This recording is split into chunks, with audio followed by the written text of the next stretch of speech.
Hey, and welcome, beautiful people out there, to the DoubleDM podcast. I am, as always, when it comes to an episode with an even number, your host, Emil, and I have my lovely co-host with me, Niels. How are you? Hello. Yeah, I'm doing actually pretty fine. How are you? I am doing pretty great. We have just completed an anime opening quiz. Oh, yeah, we did. That was weird. How was that for you? Interesting, to say the least. It was an easy questionnaire to say, but yeah. There were either you know them right from the start, the name, or you try to struggle to find it in your head and then just don't get the name at all.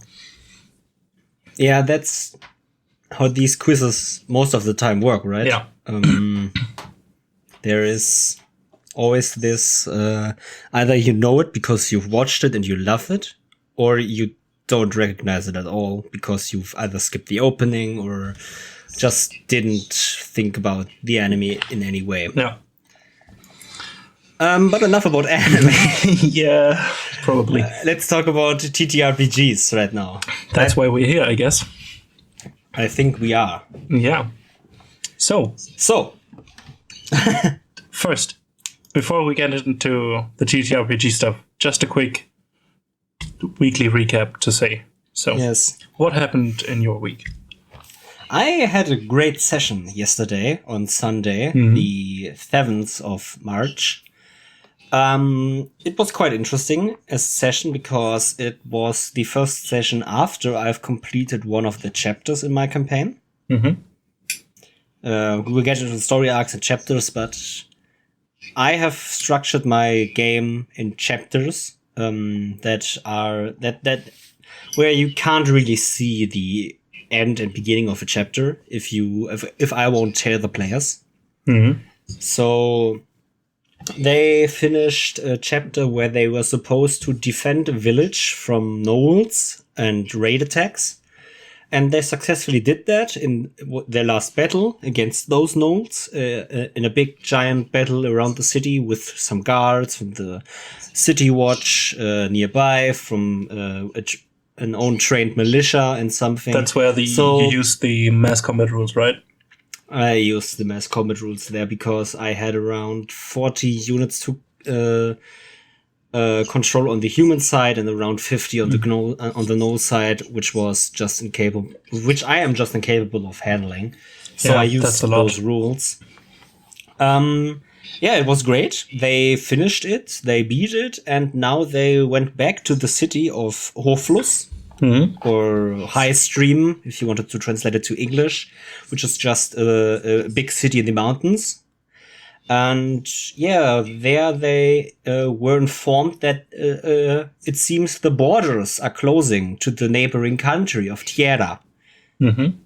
From the country they are in. So the borders are closing because Tierra closed their borders off and basically declared any witchcraft, spellcasting, or anything that is not holy in their land, heresy, and will burn everyone on the pyres for doing that. All right, so just holy magic is allowed and nothing else? Well, or even the holy magic stuff? I imagined it's something like they have this religion of a holy flame of a one true god, which is the king of the country because he has a god complex. But basically, it's this religion of we have this eternal fire, and everything that is blessed by that fire is supposed to be holy magic. So there is no. It's not like divination magic is allowed and arcane magic is not. It's more just clerics of that particular religion are allowed. I see. Even if they cast the same spells as someone else. But the power coming from a different source is forbidden there. All right. Yes, basically. And this was somewhat the first hint at what will come in the story. I can't actually get into what will happen in the story because at least two of my players are hearing this. So yeah, that would be not a great Marcy idea. and Sönke, I know you are hearing this. I don't know when you are hearing this, but I know you are. So please, appreciate what I did for you. Well, actually, they won't, because one of these Marcy's character, a gnome artificer, wanted to go to the country wanted to go to another country for which she had to move through Tierra, which is now not possible because she casts magic. Mm-hmm. So she needs to find a way around or somewhere into Mivos again, into another country she wants to get in, which is quite interesting, how she will do it and seeing her try it. But yeah, that was an amazing session, but that was a few weeks back. This session now was more of a, you can go shopping, you do everything you need before we go into the next chapter of this campaign. Basically some sort of downtime session. Yes, a day of downtime, because they realized, okay, the whole army of this country we are in is getting drawn to the border or anywhere into the camps, back into the camps to reform them, not reform, but to get new formations out there, make special training and all that. Plus the borders are closed, and that's the first time they really got into the political side of stuff that will happen in this campaign, probably, if my players want to. And yeah, I also had one thing, and I know since Marcy is hearing this, which is the player of Fawn.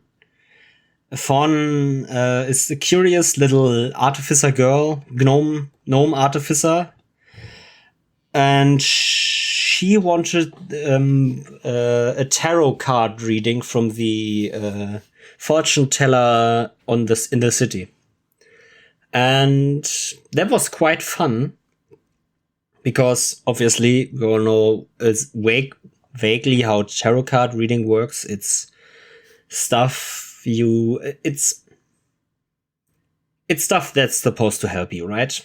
Kind of, yeah.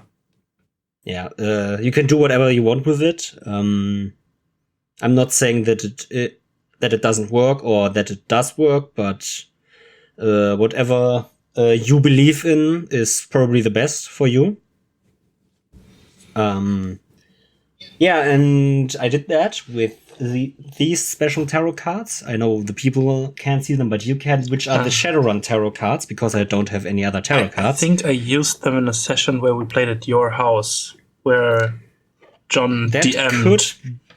That could be, but these are mine, not John's. Yeah, but I think I used some similar set. That. Yeah. So I had these tarot cards. I had only. I need to thank Chaotic Stupid Media for this, Keaton, because he told me how he did his on his stream, and I more or less adapted it with only the major arcanas. So only real major stuff. I laid 3 cards for my player, and basically the past, the present, the future, and that fit really well together. It obviously, as the DM, you have that knowledge of their past and what vaguely comes in the future. So you can easily do in-game tarot card readings because you somehow can control in which direction the story goes, so the tarot cards actually make sense or not. Yeah, I see. Whatever floats your story, which is amazing, which is absolutely amazing. And then if you just put a little real-life sleight of hand in there to slip the right tarot cards you need for... Yeah, since she does not see the tarot cards, I could have taken every tarot card, but I don't even know all of the 22 major arcanas in my head. I couldn't name one. Tarot reading is complicated. So I just took the little book that is with these tarot cards and basically just... read out of the book and interpreted in some way which is applicable to the character, and it actually made a lot of sense. And I seeded so much self-doubt in this cheerful, self-confident gnome artificer girl, which is now just, should we really help these innocent people? Like, won't that backfire on us or something? It's amazing. Amazing because I have to say this is the first time I have seen a character in my campaigns at least, roleplay is significant, a real significant change in their character playstyle. Not just, okay, I am normally cheerful and now I'm sad because X, Y NPC died, but obviously that is also character change, but now I can really see how she is self-doubting every move she does. And that is amazing. Some sort of major character trait change, maybe. It was a big change. Now the campaign is about self-fulfillment and about finding is what these tarot cards actually tell you true or not. Yeah. Do you decide your own future or not? This is something I love to explore. I already did it once, so I don't think I will do it as big again, because we already did that with the same group nearly. Well, it's the same group, actually. It's the same 4 players that did this before, which was a sci-fi campaign about self-fulfillment and destiny and finding if everything is already pre-planned by destiny for you. Yeah, and I like it a lot. I liked that one a lot, that tarot card reading. It really felt great. Yeah, congratulations then. If it went well, so there's nothing much bad you can tell about it. That's good. Yeah. You have some stuff. Yeah, nothing major, just my kitchen again. Today we started unloading all the old shelves and cupboards and stuff like that to make room for the new stuff, the new cupboards, which will be delivered on Monday the 15th. And then we will get into the building, which I'm really excited about. Yeah, so basically that was the week for me. Tomorrow I have a barber's appointment. Oh, finally! Yeah, right? After let me check. Feels great to have one. Yeah. I think it was 5 to 6 months ago. Yeah, that's long. My hair is nearly reaching my chin right now. Oh my god, I didn't know it was that long. Yeah, it was. It's like up to here, right under the mouth. That's long. I mean, I have to say, with how thick my hair is, this would just stand till here. Like, my hair will just build up. Yeah, it won't fall anything down. It just goes up. That is what's happening around my ears. So I'm glad for these huge headphones covering stuff up.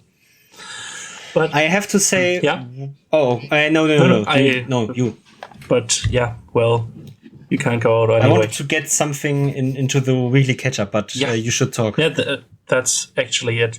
I don't have anything else. Okay. Yeah, I wanted to shout out a specific person or 2 specific persons. English hard, my brain German. These people, which are Kaylee and Sam from the Raven and Riddle Dicery, are just having a Kickstarter for their first dice collection, the Fairy Tale collection, which look absolutely gorgeous. You sent me the link. It is just insane how good these sons of bitches look. This amazing. It's amazing. The raven symbol on the on the side, on one of the sides, is amazing. The color combinations are just insanely good. Mm-hmm. I will quickly check if the exact Twitter handle. It's @Raven and Riddle. Simple as that. They've just hit 550 followers, and they have the Kickstarter still running when this episode comes out. So if you guys hearing this, listening to this, can support them in any way with your pledge, you should do that. Yeah. The dice are amazing. I actually have to say, I am in no way, and DoubleDM is also not, in no way affiliated with these guys. I love the dice. I love the people making and promoting them. I love everything they do, but I am in no way affiliated with them because maybe I have done the last week around 20 tweets about them only. So they actually said we would like to say that we are in no way affiliated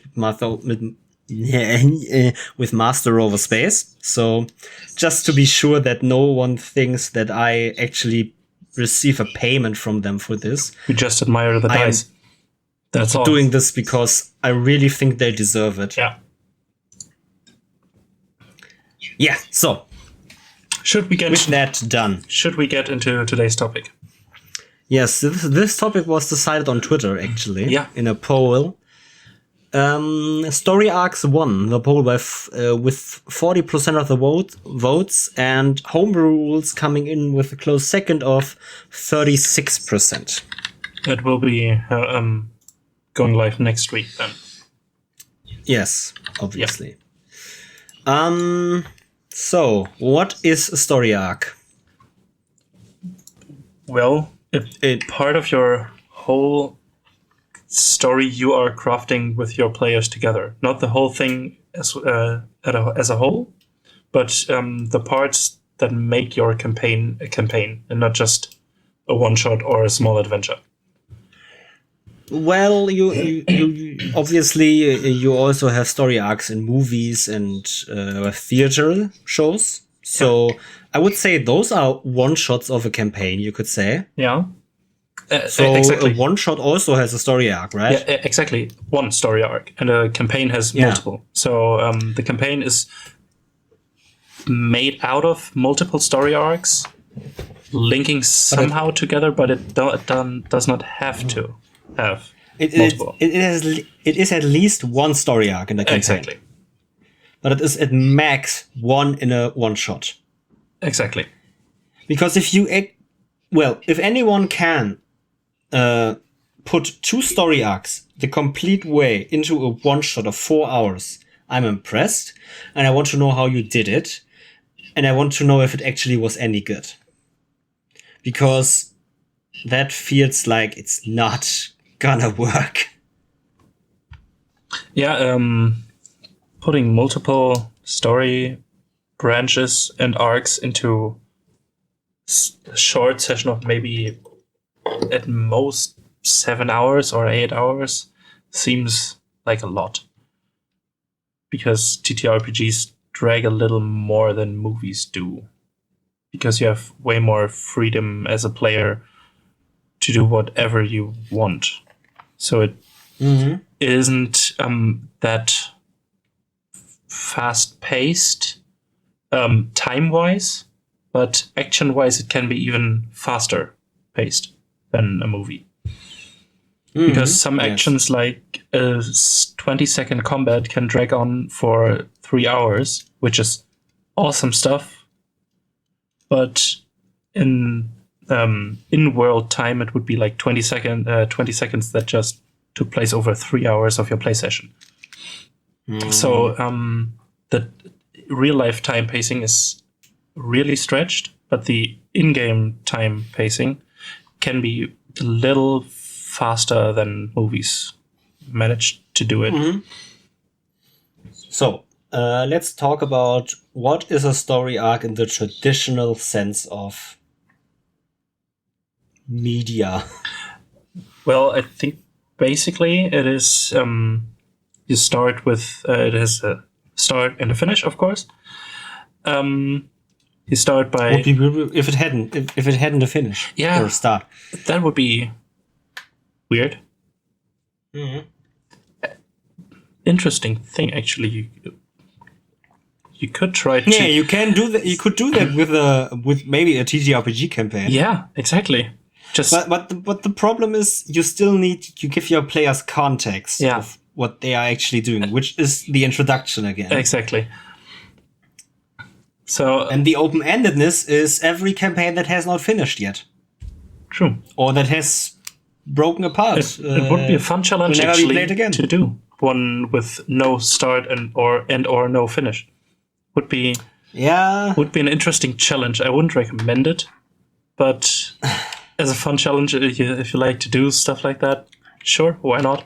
But I don't know how you would want to try that, because Yeah, it's weird. If you would drop your players into a war setting, for example, and drop them into a fight, then okay, yeah, they fight. But while they are fighting, they have an enemy. They see this enemy. They know what this enemy is, right? Yeah. You can't deny them that you're not telling them what this enemy is, or give them any information of what is happening around them. Yeah, it just which shortens is the introduction to them again. Yeah, it just shortens the start of the story arc, not just completely deleting it. You always need an introduction, always need some sort of finish, even if that finish is open-ended. Like, it's the last hit. It's like you before the boss fight starts, you finish. There's still a finish somewhat because, but yeah, it would be a little weird. So back to story arcs. A story arc usually has a start and a finish, and some. It is called climax. So the high point of tension in your campaign or in your story arc. We are talking about the Gustav Freytag interpretation, right? Maybe. I don't know. It's this introduction, rise, climax, return, or fall, catastrophe, right? Kind this of. Pyramid structure. Kind of, but a little shifted. Okay. It's the way I usually hear about story arcs. You have a long rise of tension through different problems or events that happen, which conclude in a large climax in terms of TTRPG, maybe the boss battle, for example. And then just a little time after that, calming the tension down and tying up all loose ends that came through all the actions the characters did. And that would be the classic, or one of the classic story arcs, if you want to say it like that. So start, riser through events of riser of tension through events, climax, resolution. Yes, this Freytag analysis of story arcs is you have an introduction, then you have the rise of your hero of the story. Hero not being the winner of the story or anything, hero being just the protagonist. Yeah. You then have the climax, you then have the return or the fall of the hero, and then the catastrophe. This is now for tragedies, right? Because you have two different sides of classic drama.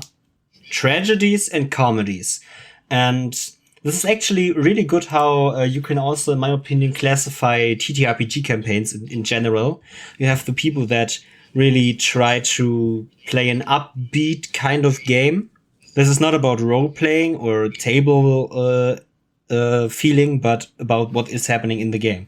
You can have a game about tragedy or a game which is just about comedy. The heroes win, the heroes lose, something like that. But comedy in the broadest sense possible. Well, comedy in the broadest sense is just the hero wins. Yeah, so a classic hero story, basically. Yes. Following the rise of the hero through training, their challenges, and eventually overcoming their challenges to reach their goal.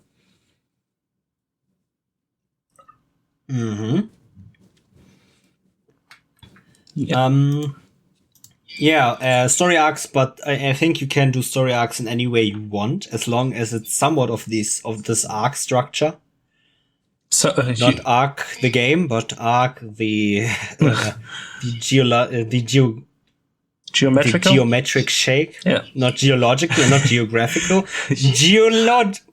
Geometrical shape. So I hate myself. So you need some sort of distinct high point of tension.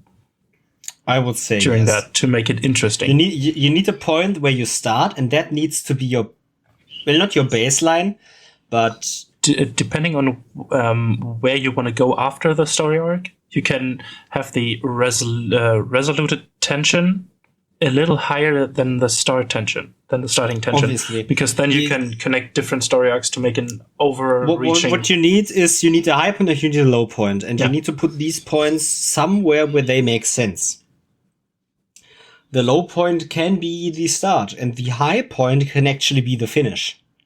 Yeah, this could just be a rising graph. It can also be just a falling one. And this is just a graph of tension. Like, obviously, you want your in a good story arc, depending on the length, obviously, because if your story arc only revolves around 3 sessions or so, you can every session change the level of tension in some way, but it's not that easy. And if you have very long story arcs, you can easily maneuver a level of tension to where you want it to be. Yes. Introducing stakes, introducing new enemies, introducing tragedy. Or maybe even new allies. If you want to rise the tension, one of the easiest ways you can do that is by killing off an NPC. Yeah. You have heard it here first, people. Killing off NPCs is a good way to make your story arc better. One thing I like to do in story arcs actually is let them face the boss, in quotation marks, of the story arc relatively early on, and make them see that they can't yet overcome this challenge. So slightly rising the tension to, we have to stop him, but we cannot yet. So we have to get better, stronger, faster, harder, whatever. We need to weaken him. Exactly. And so you can further, after that, you could introduce new allies, for example, to say, hey, now we got this sort of approach to the problem. This can raise the tension, or in this, or even directly after that, kill that new ally as an NPC. After they've shown some tricks, tips, or whatever to the party. That can drastically raise the tension. There are several ways of... Well, I think as a DM, raising the tension is easier than lowering it. Yeah. Because you can introduce new NPCs that help them, which would lower the tension on the players, but not the overall tension. Well, since TTRPGs are more or less have two driving forces, not one. Like movies have a script which was written by one or a room of people, but this is one driving force. Theater plays or books were written by one person, or at least a group of people again that are one driving force. And that's exactly the reason why you can't directly translate the classic or basic story arc templates to TTRPGs. Yes, not perfectly, because you have the DM and the players, and I think it's the DM's job to raise the tension where your players try to counteract or balance the tension back down by accomplishing stuff. Yeah, you raise the tension by giving them a challenge, a hurdle, maybe? Yeah, a challenge. And they overcome that challenge and then lower the tension again. They can also, obviously, the players can raise the tension if they fuck up their challenge. But you put the challenge in the first place. So it's still your job to do that somehow. You need to be the driving force of tension. You control the flow of the game. Your players do too. This is not your own this is not something you need to do alone. But you as the DM still control more than the players in the flow of the game. So somewhat it's your job, your responsibility to move the story forward how you feel fit. So seeing in black and white, the DM is responsible for raising the tension, and the PCs are responsible for lowering it by accomplishing the challenges the DM gives them. Well, yes, the black and very white oversimplified. And would be the simplified version, but I don't want to say that because it's like a generalization, and I don't want to do that here. As said, the DM has, in my opinion, an easier job to introduce stakes into the game. Players can't go around saying that NPC dies now, that city is destroyed. Well, if they're murder hobos, they can. Yes, but they still need to kill the NPC. Yeah. Because players control not the world, but characters in the world. They control the protagonists, while the DM controls the world around them. And if you want to look at the story arc again, it's the story arc focuses on the protagonist and how his journey goes. It goes up, up, up, up, up, and then down, down, down, down, down. Yeah. It can also go down, down, down, down, down, up, up, up, up, up. Yeah. And while the players play the crucial role of making sure the characters actually live that story arc and do what they think is best in that situation, you as the DM have the overall picture. Your players don't. They don't know what BBEG you throw at them at some point. You need to control that.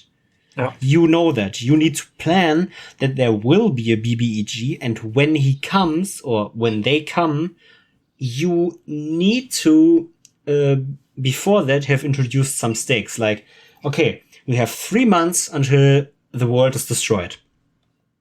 That raises the tension level to a maximum. Yeah. Because you have a time limit. You need to do this or we all die. And if they don't, you die. And if they do, yeah, they won.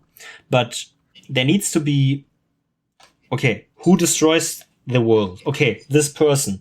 Okay, this person is there. So you control that person. You control the actual stakes that are involved with this. The world gets destroyed. Yeah. If it weren't for you, the DM, the world wouldn't get destroyed. Your players are there to stop it. You are there to make it happen. But not play against their characters, obviously. Play with them. This is a collaborative game. Or these are collaborative games. But you are still the driving force of tension. Yeah. You introduce environmental changes, NPCs dying, cities falling. You also introduce, obviously, lowering tension. If a high-level NPC helps the PCs out with a problem, that is lowering the tension a bit, but it's your driving force to control the tension. Yeah. So, what do you usually do while crafting your story arcs? How much do you prepare? Okay. What do you prepare? How do you start? To what goal do you prepare? That's a very hard question. Yeah. And I actually wrote that question, so... Yeah, I know. The thing is, with story arcs, that I plan my campaigns not so far ahead. Yeah. I want to see where this is going. Like, I'm that DM that wants to sit back at some point, just see what the players actually decide to do, and then do that. But I still introduce them, I give clues, like, I introduce a certain name. It can be any name. A name of a person, a place, a construct, anything. And it's their job to find out through their own ways. If they don't want to find out, they don't, because they didn't try. But if they try, they can do that however they want to. And that is why I have story arcs not really prepared, but I structure it like I have this arc which is called Arc X, and that arc is separated into little chapters. And those chapters play out around, let's say, 3 to 8 or 9 sessions at maximum. Yeah. And they can be longer, but I plan for them to be around that time. Yeah, and then is the stuff I plan mostly the chapter we are in right now, because I can say that chapter more or less is something they will do if they start the chapter on their own. In one way And or they another. will see it to the finish. If a chapter is supposed to find person X and inform them of Y, so they do Z.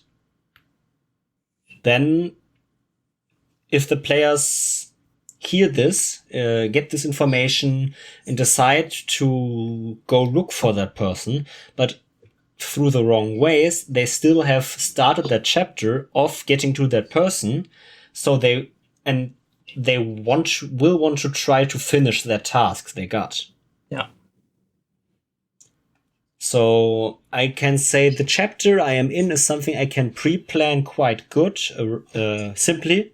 So I can maybe do a 1-page draft of the whole overview of what the chapter is about. Mm-hmm.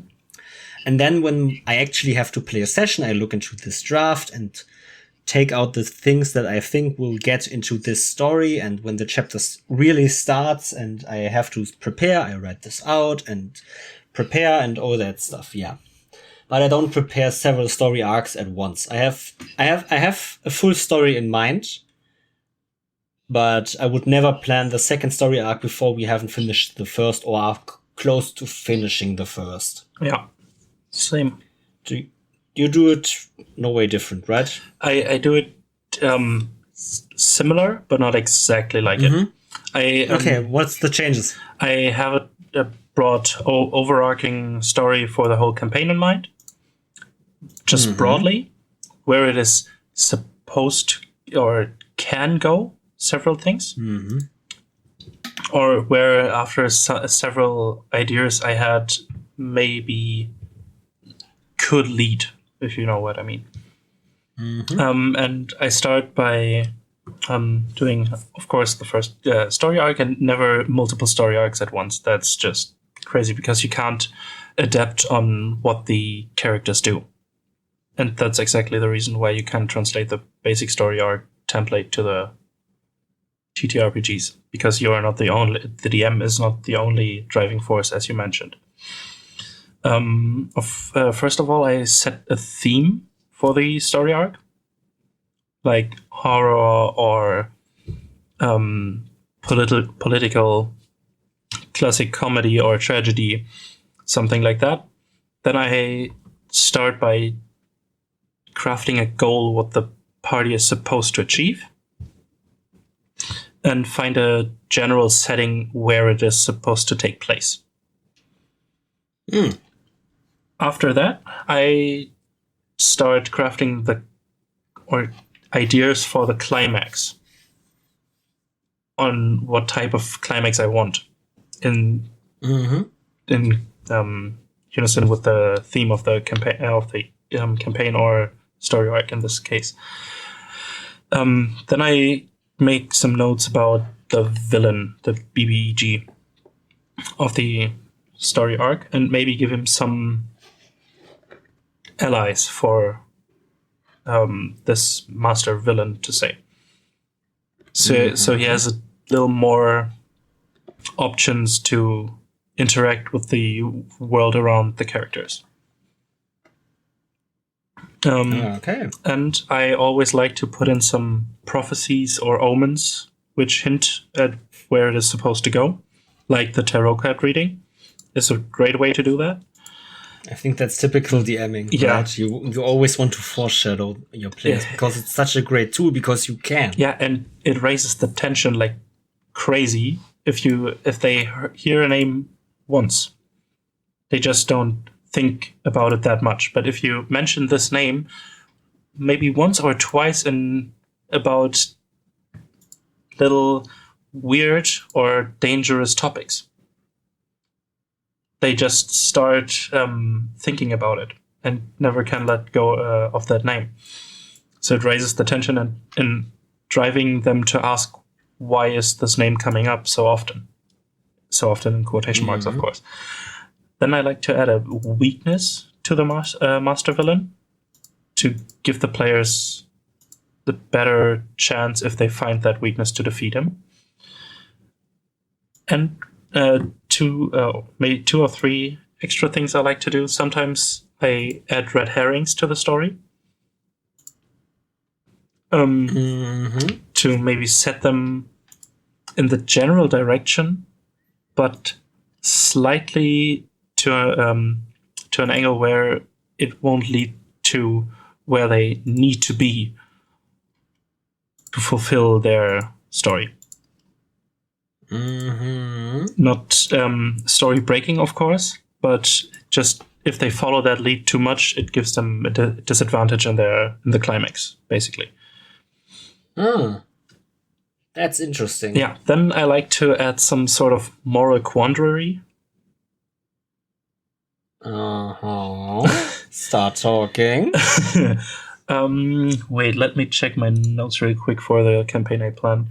I think this is... I will just take over. This is, again, typical DMing. Like, I think every DM likes to put in some sort of prophecies and stuff that gets your players really suspicious. Because every DM loves that feeling.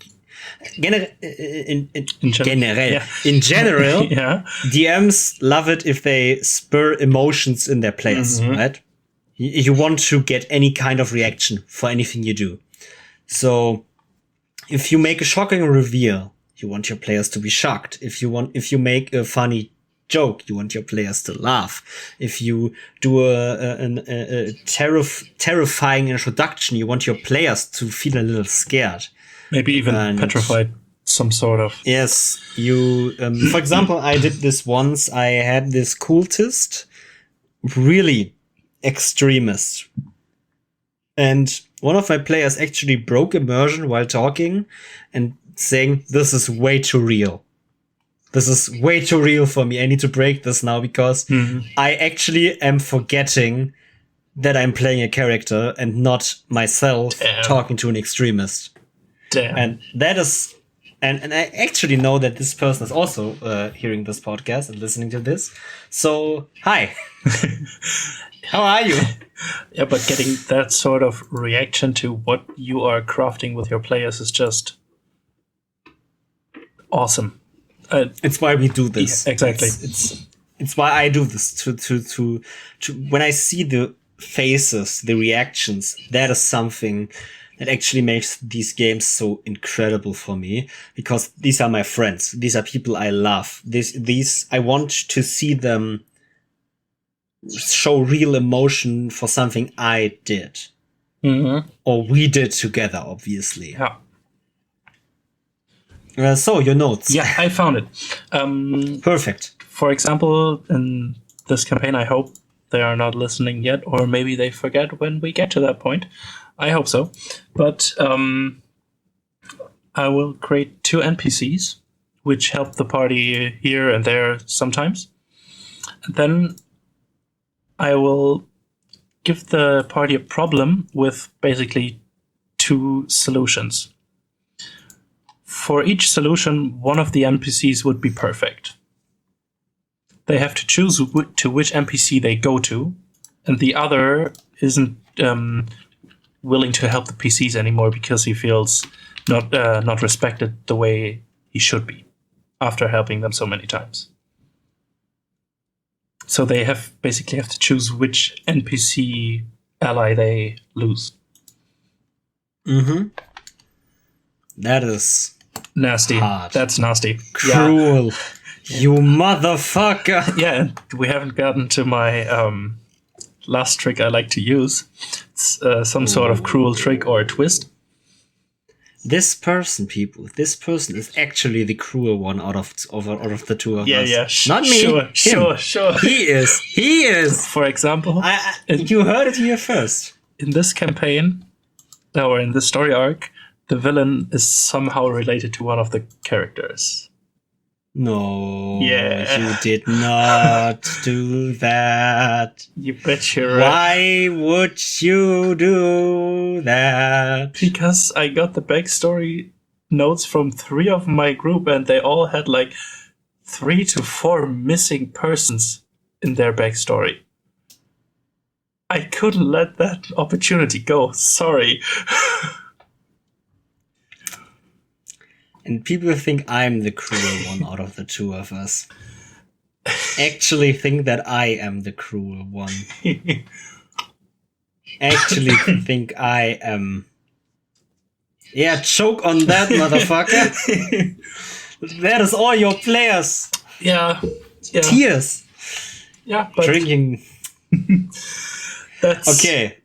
So some sort of twist I like is something I like to use to just even catch their attention even more and get them. That's really interesting to me. And get them even more invested in the whole story thing. We should make a whole episode on DM tricks. Oh yeah, I think. Yeah. A whole episode on tricks about what you can do as DMs, just to trick your players into doing stuff. To trick your players, to keep the tension, some sort of DMing style tips. Yeah, that I like that a lot. Yeah, we should do that. I like it. Let's get into the question of what are some core differences we have with a typical story arc theme, which we've actually somewhat covered. Yeah. Already. But in general... Basically, you just have two driving forces instead of one. You don't have just the author or author group. You have the DM, which is the framework of the whole basic story and world. And then you have the driving force of the player characters, which interact with this framework to make it something whole. Yes, that's actually it. Obviously, I think you can adjust a lot about story arcs when you're playing, because as said, as the DM and the players, you all together are the authors of a story. You know, are all the driving forces in it, so you can adjust everything you want. Yeah, and trust me, you will. If you like it or not, you will somehow have to change something about your story arc. But it all works out. No matter how you change the story arc, you keep the structure of it. You always have a start, you always have a finish, you always need a climax. Exactly. That is something you can never change, I think, about a story, which is why this is still so persistent in any other type of media. And I think... And it's being talked about. You should stick exactly, while planning the story arc, just to this basic frame. You plan your start, you plan your finish, and you plan your climax in whatever detail you like. But the way from the start to the climax, don't overthink it. Not yet, at least. Plan the first, or maybe the first 2 sessions even, of the story arc, and then keep it going from there, because you can adapt to what your players did and let the world revolve around them, and not the players revolve around the world you build. Yes. It just gets everybody much more immersed and invested in the story. Yes. Let's get into the question of how many story arcs per campaign can be done. As much as you like, and as much as as it fits the story. When you write a campaign, you most of the time have some sort of overarching story in your head, some in what detail level whatsoever. And to say, it is a vague answer, I know, but do as many story arcs as you need to get to that point, and keep them as interesting as possible, and take let every story arc somehow contribute to your overarching story you had in mind. Because the overarching story should follow a similar template. The tension of the whole campaign should rise to a climax and then revolve. Resolve. That's the word. So the story arcs may not seem connected at the time the players play them, but as the farther they come during in the story, in the main story, they see all little connections between different story arcs and then to the whole big picture. So there's no definite number of story arcs you should do per campaign. You will do one if you want to or not, because you have run the game. There's always one, right? You Exactly. need two. You can do as many as you want. Don't overstretch the story. Because that's actually a point you shouldn't just mention in a side sentence. Don't overstretch a story. Because if you yes. Because if you overstretch it, it doesn't matter how much tension you build. At some point it's gonna fall if you stretch it too long. You have to keep the goal in sight of the players or for the players. Like you already said, you have this overarching story in a campaign. Yeah. You have this kind of story arc scheme where you have a story arc that goes over the whole campaign, and you have several story arcs that go over chapters of your campaign. Exactly. But at the end, this is just a graph that is like you start somewhere, you go to a climax, after the climax it falls, after that it rises again to another climax, it falls, climax falls, climax falls, climax last fall. And basically, every time after climax it has fallen, that is when you start a new story arc. It doesn't even have to be. It doesn't need to be a hard cut. It can be a very fluid and simple way around. But after the climax, there is a new story arc, and that is totally fine. You don't need one story arc per campaign. You can do more. It actually gives you a great way of telling stories, right? Yeah. I actually like to connect different story arcs in campaigns that doesn't seem connected at the time. For example, they just have to get rid of some bandits, save some people that got captured by those, protect the town of Knowles, for example. And then maybe the next story arc will be some sort of a political dispute, which they somehow got into and now have to settle. And in the last story, for example, if your campaign had 3 story arcs, in the last story arc you could connect those two, because they were all somehow motivated by the master villain of your whole campaign in one way or another.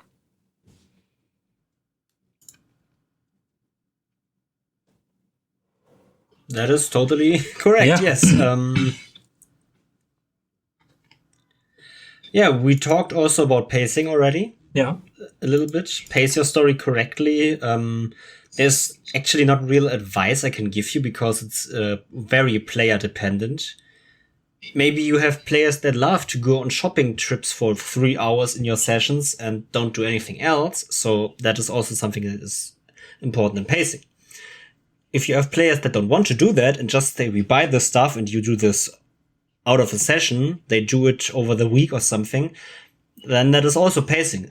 So it's very player dependent. So the best advice I can give there is observe your players, watch them carefully, and at some point you can do the stuff you actually want to do. I am confused right now. I have found my words again. So, very good. Observe your players, and then after you have observed them, you can find out, okay, they will do this stuff kind of this way. They will take this long, so I will plan for that time and something. So you can easily adjust. So the advice is just to observe your players and see what is the best way to do the story arc for them. Yeah. And one quick question of the stuff we wrote about that just came to my mind. How do you introduce a new story arc? How that's something I really struggle with all the time. Plot hooks. Do you have any? I think we'll make a whole episode about it at some point. But do you have just some minor, small tips you can throw at me and the listeners? Maybe that's hard. I love to just throw something at my players and see how it works. The best way, I think, to start a story is actually putting them all somewhere where they need to work together. Mm-hmm. Teamwork is important. Teamwork forges bonds. If they have to work together, they will form a connection. So, for example, having them all be hired by a certain guild or a person to do the first introductory adventure, which is basically what everyone does, that's the best way to do it because it works. You make your players work together and that works. You could also do something like as long as they have to overcome a hurdle together, you get your groups together. Then the problem is introducing plot hooks, which is a somewhat different thing because first of all, you need to establish that your players are working together. Yeah. After you have that, you can introduce a story hook. That I introduce through many ways. It can be quests on a quest board. It can be actual newsletter articles that are found around the world, which introduce that certain things are happening and someone needs to find out. Yeah, so it's actually... Basically, throw shit at the wall and see what sticks. Yes, somewhat. That's actually not the best advice I could give you. Yeah, you shouldn't do that, because if nothing sticks, you're just done. No, there are ways, obviously, but I didn't really think about this. But let me look at this. There are many ways to do it, like I already said. So do whatever has worked for you, or do you want to try? The important part is introducing stakes that your players are actually interested in. Your PCs also, the player characters and the players. So money is the most simple one I can think of. Yeah. Protection. I have the story arc planned, which I can't get into much, but it's basically about freedom. Mm-hmm. And if everyone wants the same thing, they will work together. And that is the stakes. They need to work for their freedom because they are slaves or something. Yeah. I cannot get into this because my players are listening to this. And if they hear this, they will know how that story, if I'm ever gonna tell it with them, actually works. So I won't. Yeah. It's basically just they need to fight for their freedom. They need to do this together. And if they don't, they fail. And if they do, they have a small chance of succeeding, actually. And how do they make that small chance higher or better? Yeah. All right. Just a common goal is the best way to introduce a plot hook, I think. Mm-hmm. That common goal being the plot hook. All right. Yeah, so that's why with the last few episodes, which have built up to this, actually, when you look at it, because we had working together is important. Yeah. We had session zeros, which was the last episode, and the episode between that was character backstories. Yeah. All that stuff is something that you need to do for your actual plot hook. If your players can work together, you can give them a plot hook which makes them work together. When you get the backstory into session 0 done, you have an idea what plot hook actually works. Mm-hmm. What device you can use to make your players work together and create this plot you want to create. Mm-hmm. So yeah, this is the perfect 7th episode. I actually did not think that this would go as good as it did. Yes. But it did. So thank you people on Twitter that voted for this. Actually, I did not think this would work that well. Yeah, it just fit in naturally. Yeah, it somehow did. Very nice. So, do we have anything else regarding story arcs? Because I don't. Do you? Not really. Like, this is, I think this is the perfect way to end this episode, right? Yeah. So, basically stick to the, in quotation marks, classic template for the framework of your story arc. Don't overplan it, because you cannot factor in the choices your player characters will make, because you have two driving forces, the players and you as the DM. And don't overstretch it, because then you will actually lose the tension no matter how much you build it. And yeah, have a start, climax, finish, and have maybe the greater campaign arc in the back of your head while you write the story arcs. That is basically the best thing you can do, yes. Yeah. I think there's nothing... And if you like to be cruel like me, just add some little annoying, nasty twists in your stories. Like the villain being related to one of the characters, for example.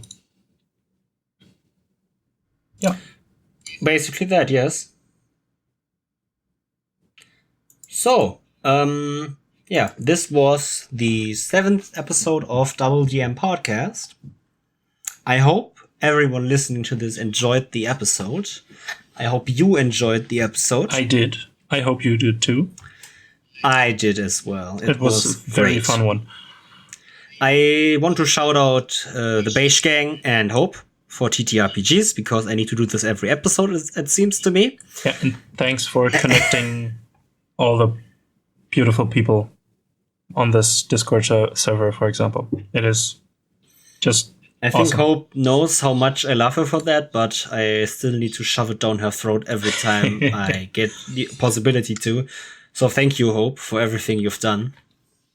My life has been significantly better since you stepped into it, and all the people that came with you, obviously. Yeah. +1 for that. A big plus 100 for that. Yeah. Oh, all right. Yeah. I think we are finished. So, follow us on Twitter at DoubleDMPod, and follow us on Instagram, which is also at DoubleDMPod, right? Exactly.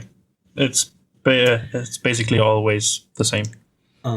Follow us on Spotify or wherever you get your podcasts. We are basically on every platform, I think. Not Deezer yet, and Google Podcasts has some sort of issue which I'm trying to fix in the course of this coming week. So nearly everything. Yeah.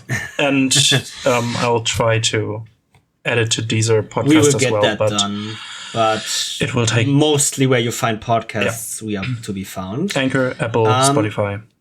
We are there. I hope everyone joins us for the 8th episode, which will be about homebrew rules and our table rules. So what we introduce as rules to make the game different for us, which make the game better for us, and rules that we have introduced at our tables and why we came to those rules and all that stuff. Yeah.